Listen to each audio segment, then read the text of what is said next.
Alvin from Fayetteville, North Carolina. I was asked a question by a friend of mine that knows I am a Bret Hart fan like you. He asked me, who is the modern-day Bret Hart?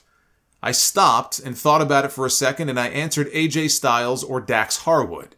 So I would love to hear your opinion on that and who you believe is the modern-day Bret Hart. You know, I see this come up sometimes.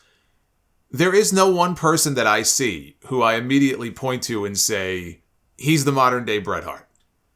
Because there is none.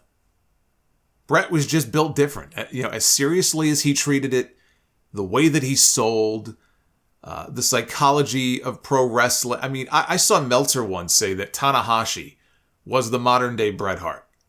What's funny about that is that Tanahashi has cited Shawn Michaels as his inspiration, but I see more Bret in him than I do Shawn. Like, I could see why Meltzer would say that. But the man who comes the closest, if I had to pick one name, is Bryan Danielson. He's a more fiery babyface than Bret was. He's a more vicious heel than Bret was. But one of the things I loved about Bryan's matches last year in AEW when he first came in was how he was finding different ways to finish his opponents. He was finding different ways to win. No two finishes were the same. It was different each time. That reminded me a lot of Bret. Bret did not win every match with the sharpshooter. You know, in a couple of matches, he used the victory roll. In another match, he used the La Magistral Cradle. And in a couple of others, he used the push off the ropes out of a sleeper hold. Yeah, the match with Bulldog at Wembley. He lost that match, but that finish was his idea. He always tried to change it up. And I think like Bryan, he tried to make his stuff look as realistic as possible. He was a wrestler. Just like Bryan is a wrestler. There's nothing overly flashy about either one of them, but you mention their names and they're always in the conversation of the greatest workers in the ring. So I think Danielson would be the closest one. Daniel from Memphis, Tennessee. Been a long-time listener since 2014. Can you explain the Public Enemy Steiner Brothers table botch on Nitro? Was there heat on Public Enemy and Ted DiBiase, or was it Rick Steiner's fault? So, to explain what he's talking about here, there was a Philadelphia street fight. I had to go back to look up the date, because they had a lot of matches together, but there was a Philadelphia street fight on the November 3rd, 1997 episode of WCW Monday Nitro. The Steiners and Public Enemy, they worked together a lot in their time in WCW. They had a bunch of matches, but it was their street fight, and they did a spot where they had two tables stacked up one on top of the other outside the ring.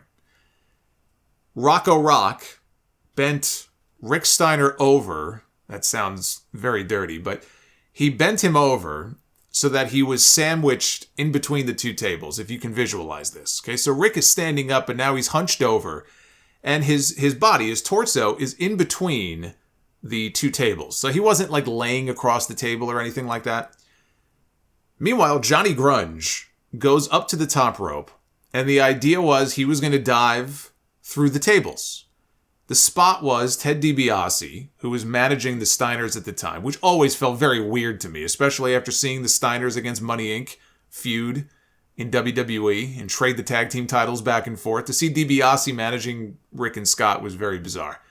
But DiBiase was supposed to pull Rick Steiner out of harm's way before Johnny Grunge crashed through the tables. It looked to me, you know, when I go back and watch it, like DiBiase hesitated. And he just didn't pull Steiner out of the way in time.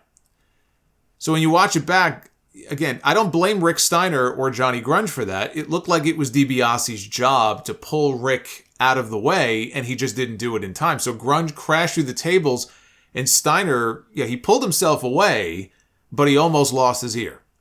Even though he had the amateur headgear on, he almost lost his ear. He came up all bloody from around the ear. Clearly, he was not very happy.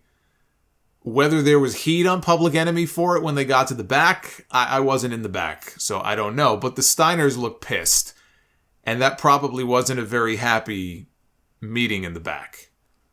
Like, if I was in a match with the Steiner brothers, and I did something that I thought pissed them off, and they looked angry, and they went to the back, like, I might not want to go through the curtain. I might want to take a detour through the crowd, take a taxi, go back to the hotel, let them cool off.